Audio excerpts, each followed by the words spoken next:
Alors effectivement, le métier s'est transformé sous l'influence des attentes digitales des clients. La preuve, il y a quelques années, nous étions pénalisés dans nos contrats lorsque nous n'atteignions pas la cadence de la pause. Aujourd'hui, ce qu'on nous demande, c'est d'être capable de saisir des informations et d'alimenter un système digital avec une très grande qualité.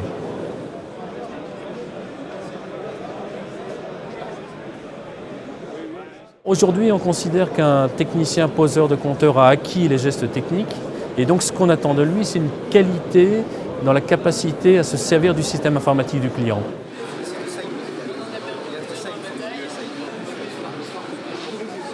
Alors la formation des nouveaux entrants porte essentiellement sur deux aspects. Bien sûr, les gestes techniques que l'on revoit mais qui sont assez simples, mais surtout sur le souci du détail dans la saisie des informations digitales sur le système d'information du client.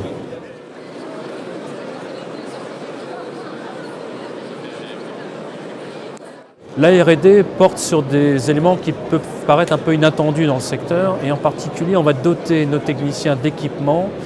Ça va devenir des espèces de cyber-techniciens qui disposeront d'un système qui projettera sur leurs lunettes des informations qui leur permettront de les guider dans le geste.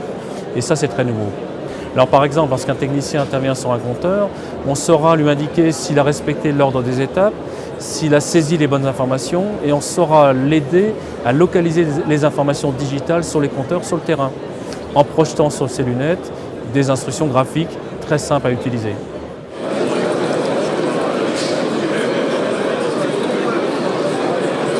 Ces technologies pourraient faire penser que le comportement du technicien importe moins qu'avant.